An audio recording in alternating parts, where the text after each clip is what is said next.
Hello, everybody, and welcome to episode 3. Thanks for continuing to join us, or if it's your first time joining us, I encourage you to watch episodes 1 and 2. This episode, we get into a little bit more. We reveal our number 5, and we talk and we debate the difference between ours. And just remember to subscribe and hit the like button, share it with your friends. So let's get into it. Feelings in Flannel is hosted by us.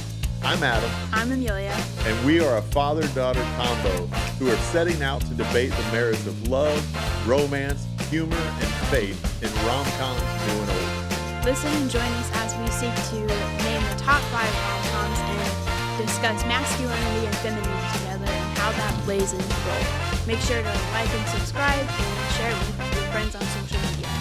Stay tuned. All right, here we are. Episode 3. Episode 2 was so much fun. I can't wait to hear some feedback on that when it drops. So, how you feeling? I'm feeling completely relaxed now. Episode 1, I was really tense. You could probably tell on the camera. But episode 2, I relaxed a lot more, especially as we started getting into the dialogue. And Yeah. I'll especially be relaxed now because this is my forte. I know these movies, and Now I'm nervous. excited. You're all equipped, and I had to watch the trailer of my 5th just to remember what it was. It's okay. You're learning.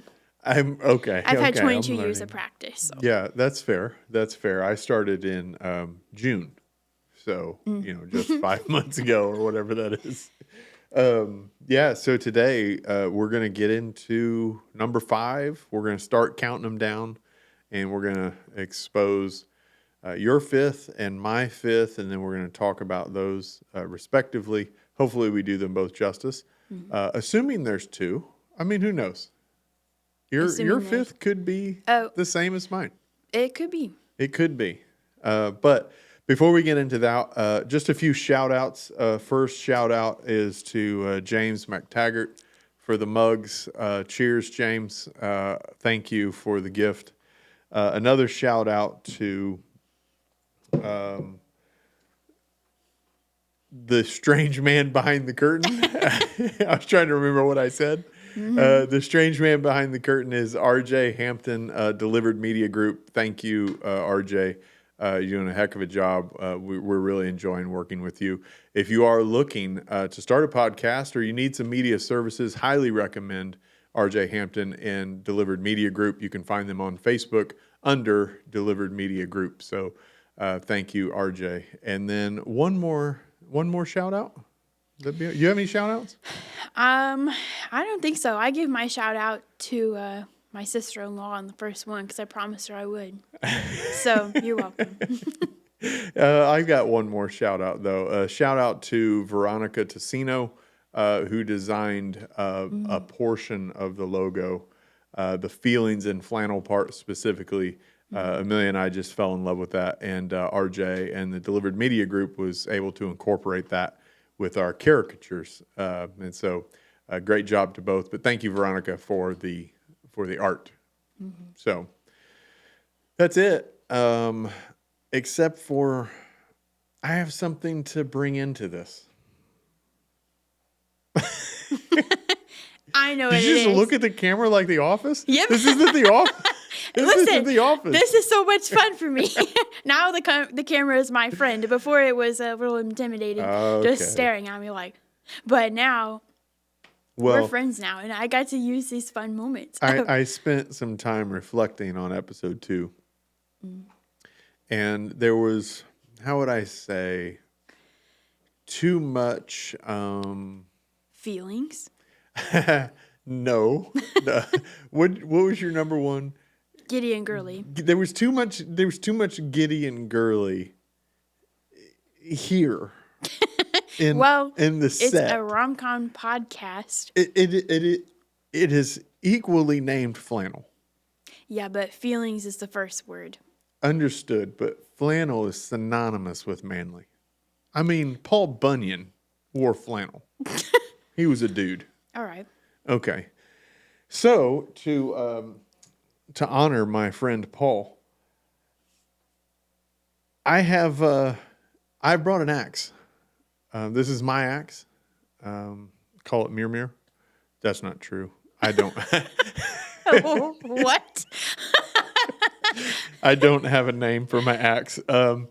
But I felt like what the set needed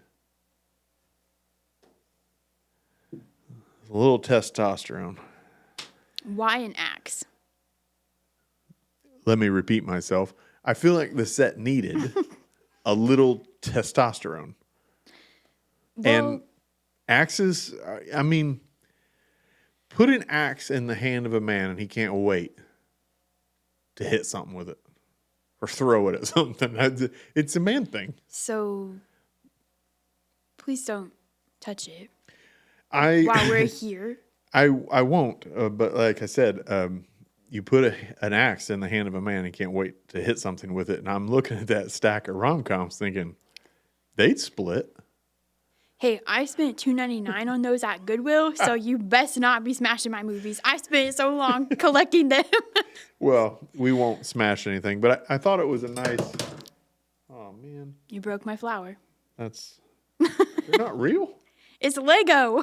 So what's the deal with that? Because Legos typically are associated with boys, or you get Legos for little boys, and flowers are for girls. I guess I can do a shout out to my friend Monica, who got me those for my birthday. And apparently I picked out that gift inadvertently because she told me she was getting it for a coworker, and she said, which one do you think she would like better? I picked that one, and then my birthday came, and there we go. And I was like, wait a second. That's a good friend. She's a very, very good friend. All right. I figured it's perfect. Plus, we don't have to worry about a real one and watering it. These can never die. But No, they can break. but they can't. They are brittle. I mean, I barely touched it, and the leaf fell off. But now we've got some masculinity in the midst of lots of feelings and love. So I feel better. I feel like I'll be more settled in today, just because Meire Meire's here. So. All right, let's do this. I feel like I'm exposing a secret. Like, I feel like I'm nervous to say it because I'm going to do something wrong. Because in my life, I'm known to blow secrets or surprises inadvertently. Well, as long as you stop at your fifth, I know. you'll be fine. But I just get so excited. I'm so excited. But I mean, it is blowing a secret. We have been again talking about this for about 6 months, and still don't know. And this will be news to me, news to you. And so, yeah, we've kept it from each other, and we live together. So, and even friends and family, other family, I haven't told them the final. They know when I was making it of a few of them, but it's completely different now. So nobody knows. Okay. So, well, no one knows mine either, and I'm ready to do it. Mm-hmm. So,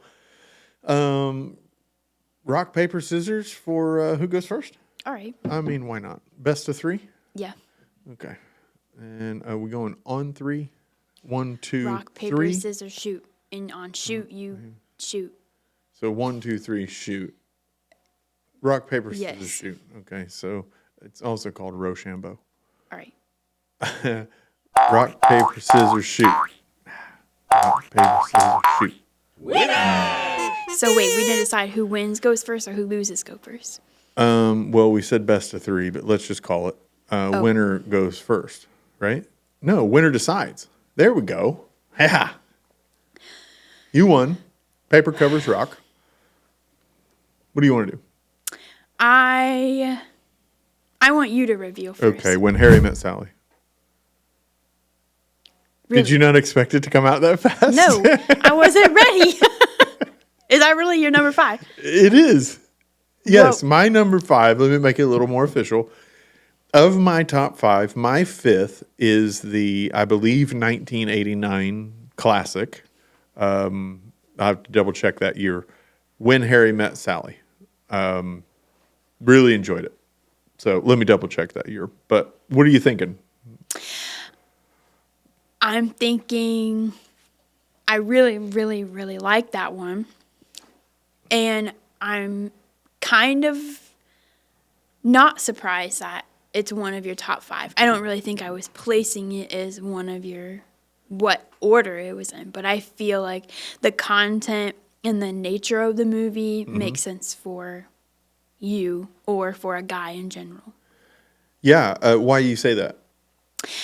Because I think the focus is a lot on the whole thing is him saying men and women can't be friends, and she's like, sure they can, we are, and they go through this whole thing, and then I mean they meet at college, really college. early on, and then later they're still friends, and the whole thing, there's a lot of crude humor in there, so jokes.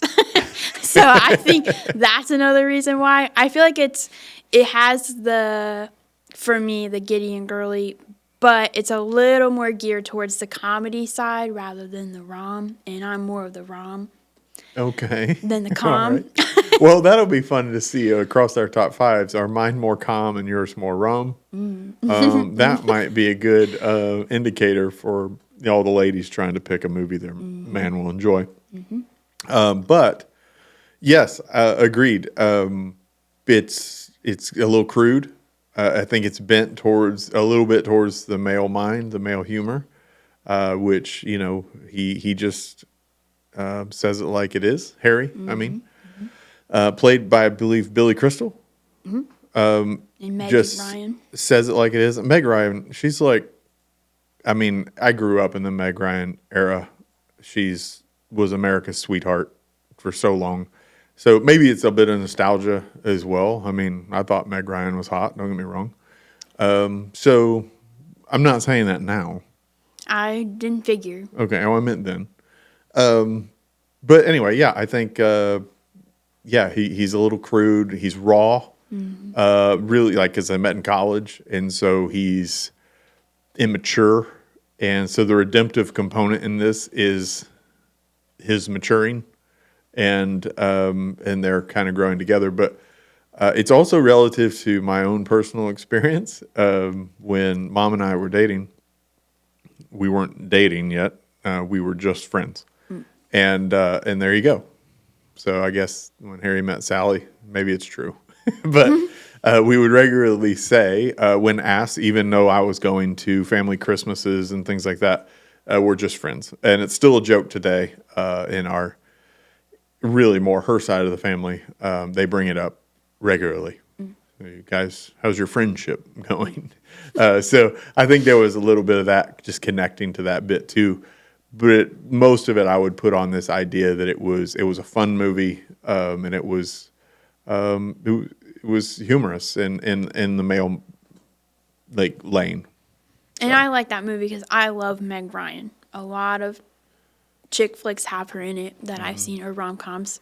And so I love watching her. And so that's one reason I love it. And, of course, the classic ending to when he professes his love to her meets my criteria 3. But okay.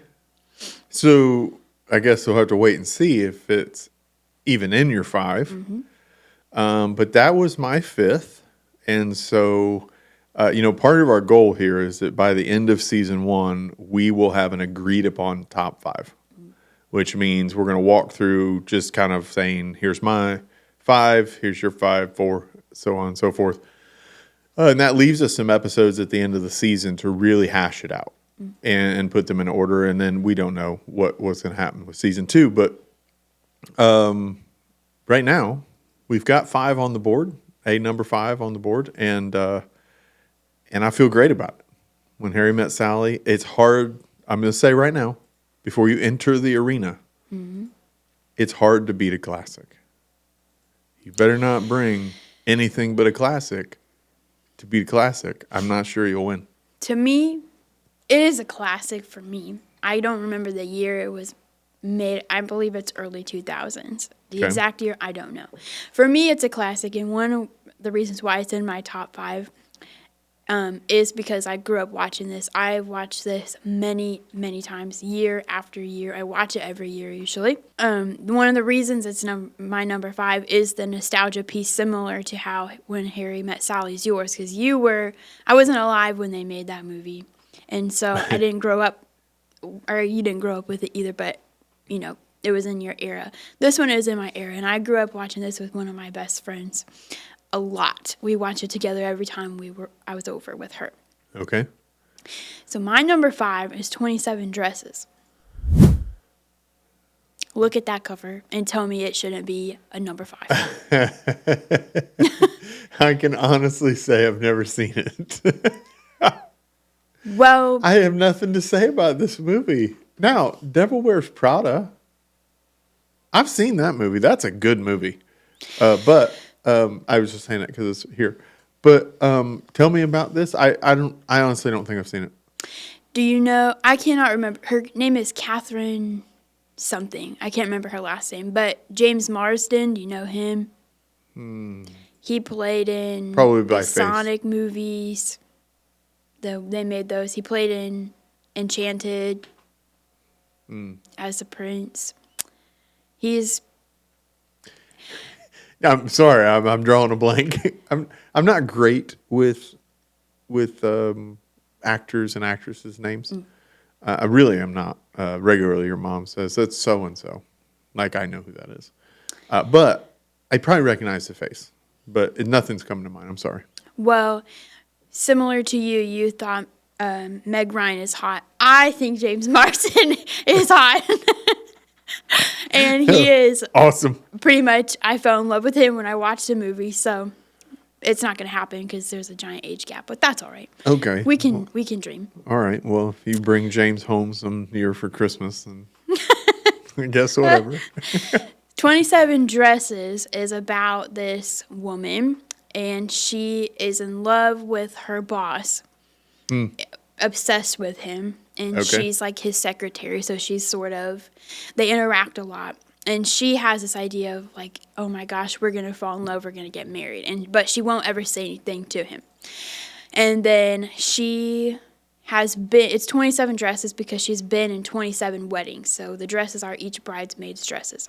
And the whole thing is she's been in weddings for many, many times, but never been married herself. So is this an always the bridesmaid, never a bride kind of a Yes. thing? So it's built around that statement? Yes. So she's like embittered? She jaded to love? No, she's obsessed with the idea. She wants a wedding. She was obsessed with her parents' wedding. Her parents are gone in the movie. They passed away. But she's wanting it so bad. She's in love with weddings. She loves planning them. She loves being a part of them. She's like this ideal friend when it comes to that, but she hasn't had it for herself, and she's not dating anybody in the movie either. So she spent most of her life in the friend zone? They don't really talk about the friend zone. It really kicks off with her being in love with her boss, and you kind of pick up on that. So you're like, oh, it's going to be this great love story between her and her boss. They're going to meet. But then James Marsden steps in and steals the show. And he is he writes columns in the newspaper about weddings. He's a wedding critic.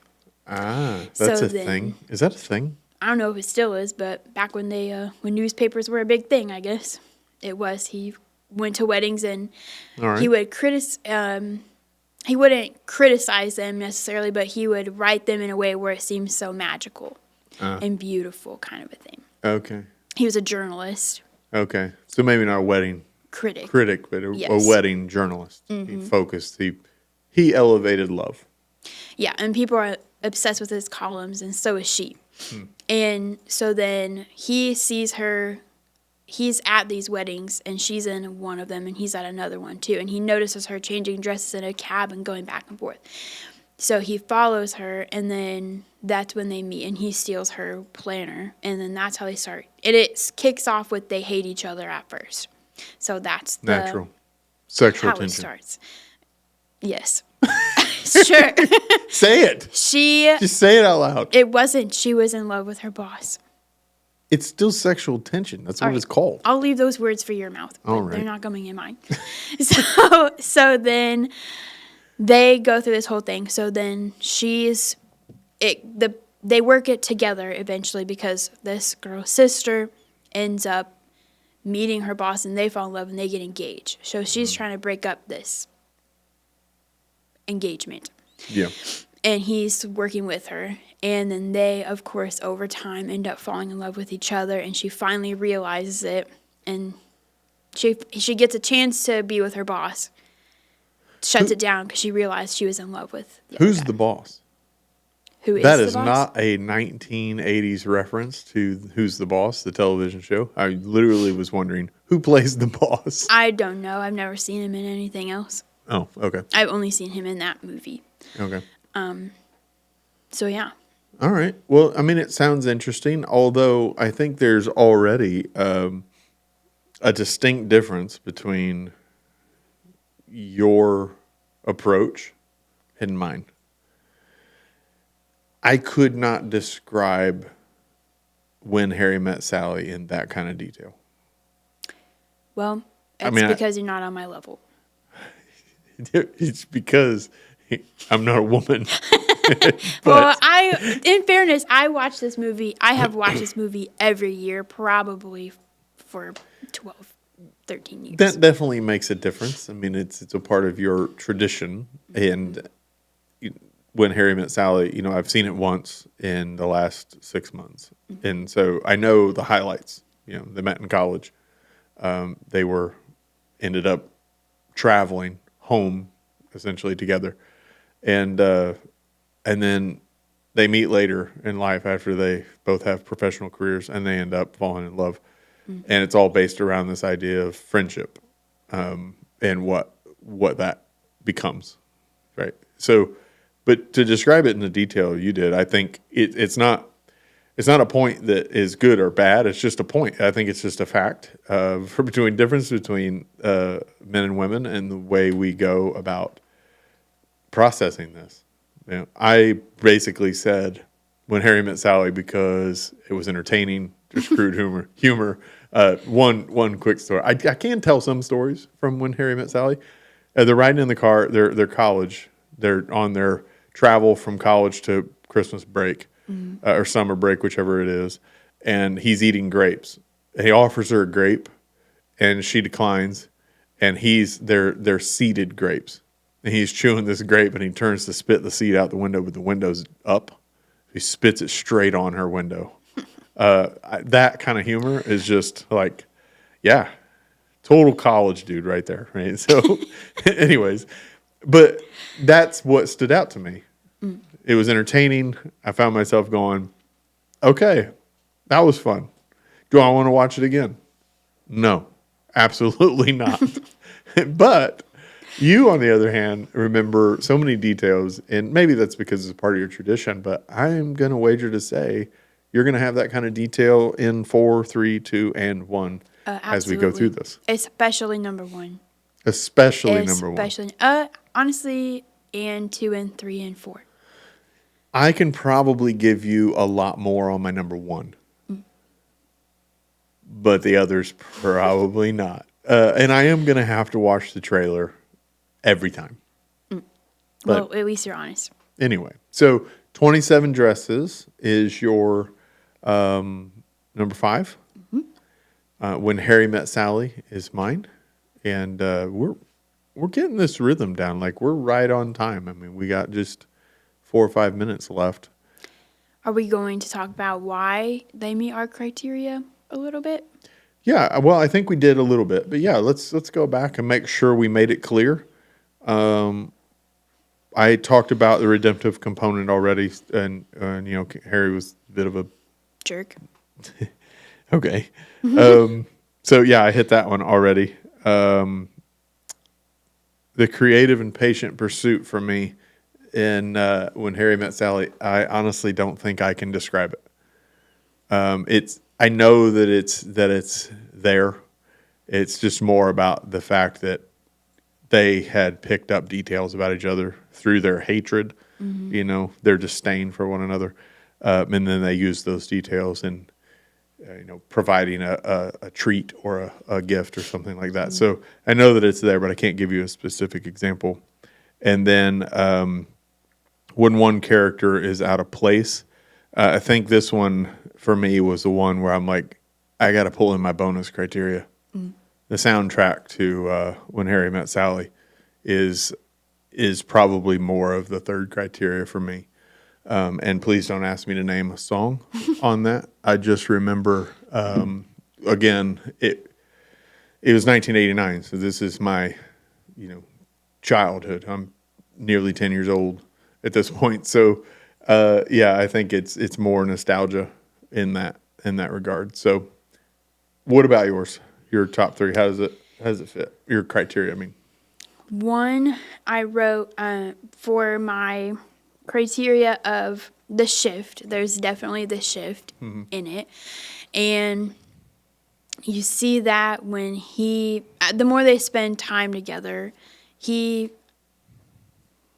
start talking to each other and get to know each other a little bit deeper rather than, oh, you're just a girl who goes to multiple weddings, oh, and you're just a guy who writes newspaper columns and everything.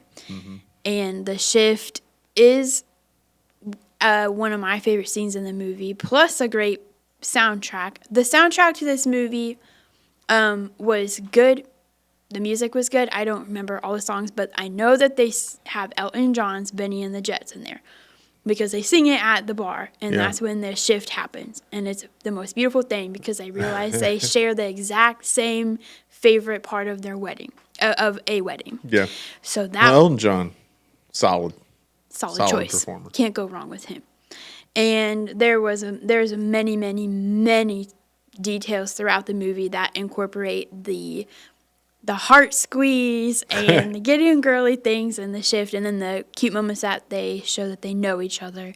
And I feel like it fit. The bonus for soundtrack wasn't really as big in this one. It met all the three criteria. But Elton John's Benny and the Jets bumped it. All right. And that it? yeah, there's a lot of moments that I put details, but we don't have enough time for that. Well, we got I told you, the time flies by. Yeah. I mean, we're pushing at 30 minutes right now. And that's something that we will get more and more used to. But it's a great start into our top five. I hope those listening have a passionate opinion either way. I would imagine our demographic is mostly female here in the early stages. But part of my goal to the listeners is to draw those men in. Join me, men. I've got an axe. Meire Meire is here. And I think we can join. Just come to this side. Don't be afraid of your emotions. Accept that you enjoy these on some level as well. So let's see. I would love it if we could get a lot of male listeners as well. Mm-hmm. So good perspective. Yeah. Well, it was a good start. That's episode 3. In episode 4, we're going to talk about number 4, and I can't wait. Me neither. All right. Good job.